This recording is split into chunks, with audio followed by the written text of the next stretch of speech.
Well, hello there, you're watching the press preview, a first look at what is on the front pages. Time then to see what's making the headlines with the Daily Express columnist and broadcaster, Carole Malone, here in the studio with me, and the political editor of the Liverpool Echo, Liam Thorp, who joins us down the line. Welcome, and great to see both of you.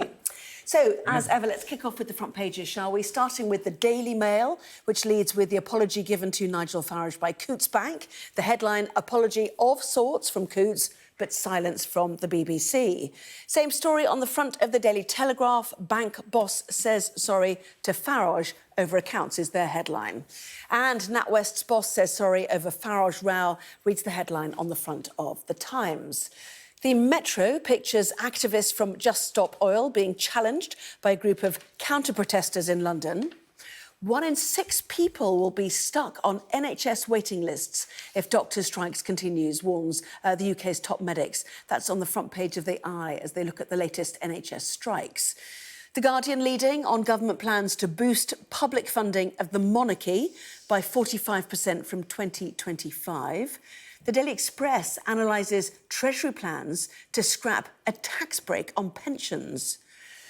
Vattenfall halts offshore wind project in a setback for renewable energy plans. That's the front page of the Financial Times. Front of the Sun looks at ITV daytime star Josie Gibson's plans to enter the I'm a Celeb jungle. Is it that time of year already?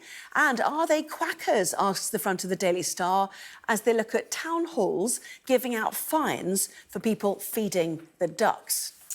Well, a quick reminder, by scanning the QR code you'll see on screen during the programme, you can check out the front pages of tomorrow's newspapers while you watch us. So let's get the thoughts on those top stories by Carole Malone and Liam Thorp. And Liam, why don't you kick off for us, front page of the Daily Mail then. This apology from the boss of NatWest, who owns Coutts, towards Nigel Farage. Oh, what do you make of it all? I just sort of can't quite believe that 3 of our national newspapers are leading on this story. You know, this is a man who is not particularly relevant in our national public conversation anymore, although he's obviously desperate to be. Look, it's a bit of an embarrassing situation for NatWest that obviously these conversations have come out via a subject access request, which is Nigel Farage has requested as he's wanted to find out about why his account was being closed down. And yeah, the boss of NatWest has had to come out, Alison Rose, and kind of apologise for some of the comments that were made. But interestingly, she hasn't then offered him an actual route back into accounting with Coutts. She'd offered him, an account with NatWest, like the rest of us. So, what the outrage here is that he's going to have to bank with the commoners, like the rest of us. I think what's interesting to me is just what a big story this has become in some national newspapers. It kind of taps into the newspapers that really like to stir up ideas around the culture wars and political correctness and things like that. It's also really interesting that the government have acted so quickly over this. This is a government that many people will say is pretty slow to react to many things and many of the crises we're going through. But within a matter of days, Rishi Sunak, cabinet members have all got involved to help Nigel Farage out in this situation, which I think tells you quite a lot, really. I wonder if they'd act so quickly if it was somebody with left-wing views that had been put in this situation, and I kind of highly doubt that, to be honest. I can't believe you're saying this, Liam. I can't believe you're saying this. You're saying this guy isn't particularly relevant anymore, and you don't know why people are talking about it. They're talking about it because this is an attack on freedom of speech. This guy, whether you like him or not, and you clearly don't. By the way, it's nice to be back in the studio with you. Whether you like him or whether you don't, he's one of the most influential politicians this century. And you say you don't know why Rishi's acted so quickly. Rishi has changed the law to stop this happening to people who don't have the clout of Nigel Farage. And Nigel Farage has said quite clearly today, the reason he's done this is to stop other people, what's stopping happening to other people, what has happened to him.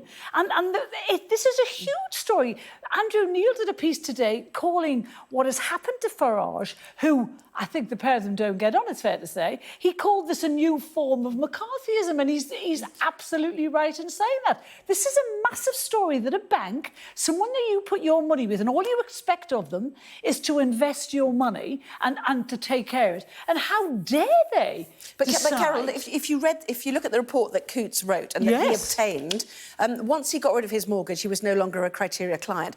Also, all companies, all corporate entities are being asked to take a stand on inclusivity, on purpose, which is quoted, on corporate culture, on the environment. And here they are doing that and being criticised for it. No, they admitted that they didn't tell the whole truth about why they let him go. They let him go because of this report that they did on. This report that I think, what's it called? It's called the subject access request, which Farage is telling us we can all get from our banks. They called him a xenophobe and a racist and a grifter, and on that basis they got rid of him. You can't do that with people who bank with you. You just can't. I mean, I'm amazed it hasn't happened to me yet. So anyone who has a controversial view that the bank doesn't agree with, they get shut of you. It's outrageous. Yeah, and the Daily Mail, I mean, the Telegraph's gone for this, and they were the first to break this story, Liam. The suggestion that actually privacy was broken in a briefing to the BBC about this. Is that got legs to stand on as part of the story, do you think? Yeah, I mean, I don't know. Obviously, there was reporting from the BBC's business correspondent about why the account was getting closed. I mean, this story is ticking a lot of boxes for the right-wing papers, really, because it's got some BBC bashing in there. It protects you, Liam, as well. It protects people on the left as well as the right. Well, I mean, I just think that it's quite a hysterical reaction. It's one man who's had an issue with his bank account. It's being whipped up into this massive frenzy by certain newspapers. And I think, Carole, you say that certain people have had reactions to it. Everyone you've mentioned it, all the newspapers we're talking about, have a certain persuasion or lean in a certain way because that's where the outrage is coming from. I just don't think for ordinary people, I don't think ordinary people on the street who are having all sorts of issues at the moment are really that bothered about. Let's talk about some ordinary people on the street. Let's talk about the vicar, and I can't remember which building society it was. He wrote them a sternly worded letter after the building society had expressed its views on transgenderism, on the ideology of transgenderism, and his account was closed. He's an ordinary person, and he had to come to the press to get attention to take on this building society that closed his account because of his views on transgenderism. You can't have that. I honestly haven't heard that story at all. I'm focusing on it made all the papers. The issue. I think it's being whipped up into a major issue by it is a major issue. I don't know how you see organisations who like to talk about culture wars and like to talk about not being able to say anything and kind of woke gone mad. It's a specific issue that's gone on, and yes, it is a bit embarrassing for NatWest to have the comments come out. But at the end of the day, I would have thought Nigel Farage would respect an organisation's ability to choose who it has as a client, who it has as a customer, because that's not the freedom because to choose. of his political views. That cannot be the case. They can decide how they want as a customer on the basis of their finances, but why would they be investigating stuff like his politics? Why would they be objecting to the fact that he was in favour of Brexit? This Dame Alison Rose, who I'm amazed this woman has still got a job, the woman who's in charge. She put out an apology to him today, and you know why she's done that? Because Farage was asked this morning on television whether he was going to sue. And he said, I haven't decided yet. And literally 2 hours later, this woman has apologised. And she said, I believe very strongly that freedom of expression are fundamental. Well, that's simply not true. Well, their report does say this was not about his politics. It was a decision partly because of the perceived risks that he brought, and that he had made it common knowledge that he had a Coutts bank account. And in fact, actually, if they were concerned about perceived risks for the future, they weren't wrong.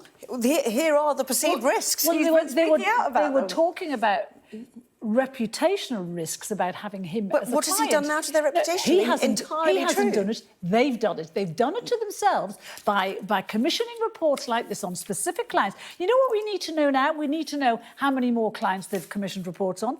We need to know which other bank accounts they're taking, because you remember, this bank is the bank that in, I think it was 2012, was fined was it £8.5 million because it hadn't been monitoring properly the monies that were going through the bank, whether it was dodgy money or not, monies from countries that were not necessarily democratic. So it would be really good to know about the rest of Coutts' customers. If they're going to judge people on their values, maybe we should know what their values are, the bank's values. Let's see who they're banking with. And I bet Farage is the least bad of most of them. OK, well, we're going to end... Liam, just very quick, I want to move on if you don't mind, and it's a very pithy sentence. Yeah, very tiny point is that they have apologised for the language that was used, but they haven't actually offered him an account because they don't have to do that because they can choose. It's the same bank. Nat West Yeah, House is yeah, the but same not bank. Coots, not Coots. But with different criteria, obviously, like the wealth part of it. Let's show you the picture on the front of the Financial Times. Polling, 3 by-elections in different parts of the country. And let's go to the Yorkshire Post then. Apologies for generalising the north there, Liam. But parties expect a close-run contest in Selby, they say.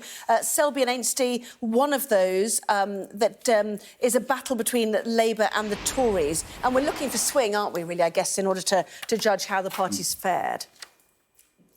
Yeah, I mean, you know, we're not talking about small majorities here. We've got 7,000 in Uxbridge and South Ryslip. Up in Selby, it's 19,000. Somerset and Frome, it's 20,000. That's, of course, where the Lib Dems will be hoping to win it. These are not small majorities, but in every situation, and we'll wait to see the votes come in, the chances are that the Tories will lose these seats, which would be massive, thunderous losses for Rishi Sunak and his flailing government. You know, Rishi Sunak's down at his worst ever approval ratings in his time as Prime Minister. He's down at -40. Boris Johnson has obviously handed him an enormous headache. It's Boris Johnson who has left the seat vacant in Uxbridge, and Boris Johnson's major ally, Nigel Adams, who's left it in Selby and Amesbury, and then it's David Warburton, who, of course, was suspended. So the Tories have brought this mess on themselves, but I think it's just going to really hammer in how weak Rishi Sunak is looking. It's going to probably prompt a reshuffle. The Tories are in chaos. It's a dying government, essentially, and I think these results are going to prove that. Carole? Yeah, I mean, I think, you know, the Tories' expectations are so low here that if the government hangs on to just one of those 3 seats, I think they'll see it as a bit of a victory. You know, ministers and MPs are saying that, you know, these 3 defeats have been priced into what's going to happen in the election. But, you know, I don't think you know, Liam's probably very happy about all this, but I think if the Tories lose these seats tonight, I suspect one of them is going to go, at least is going to go to the Lib Dems. That's not because people necessarily love the Lib Dems. It's like at the minute they're so cross with the Tories, it's anything but Tories. So, you know, but I don't think this is necessarily indicative of what's going to happen at the election. There was some kind of polling did after the May elections, and they said that, you know, if based on what had happened there, and I think the Tories lost 1,000 seats, didn't they, in councils, they'd only get 35% in the next election, which would be nowhere near enough to have a majority. So they'd have to go into government with the Lib Dems and the Greens, I think. So, you know, I think they're not home and dry yet. You know, I think it's a problem. I think it's people not necessarily voting for Labour. I think it's people so angry with the Tories that it's anything but Tory. Yeah, it's been a fascinating night. Our special programme starts at midnight. I did read that if Labour get just a 10-point swing, then that's not such good news for them. But if it's a 20-plus swing to Labour, that's a disaster for the Tories. So we'll wait and we watch through the night. Obviously, Jonathan Samuel's taking us through that. Lots more still to come. Is the cost of the royal family to the taxpayer justified? That and more after the break.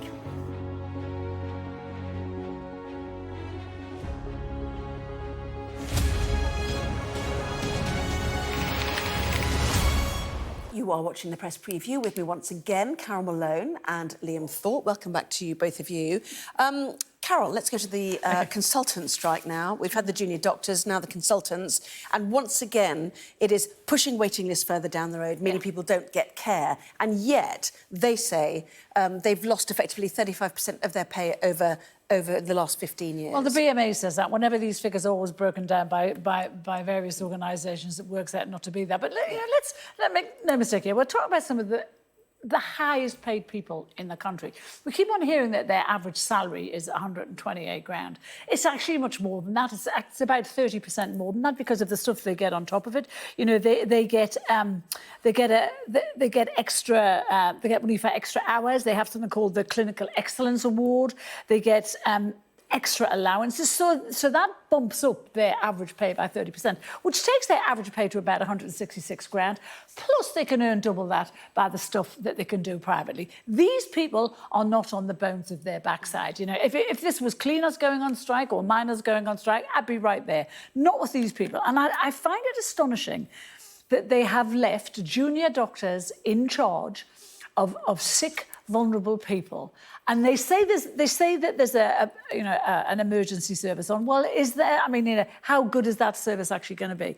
These people are among the highest paid people in the country. I suppose they're also the brightest people in the country. Yes. The battle to get into medical school. They're amongst the best trained people in the country. But- And they say because of gaps in service, they're doing 1.5 people's jobs, which is why the salary goes to the averages you've been quoting. Maybe that is the case. But, if you're on people who, as I say, like 160-odd average, plus double that, that's a pretty good reward for what you're doing, no matter how clever you are, no matter how committed you are. But the fact that they can abandon sick, vulnerable people shocks me to my core.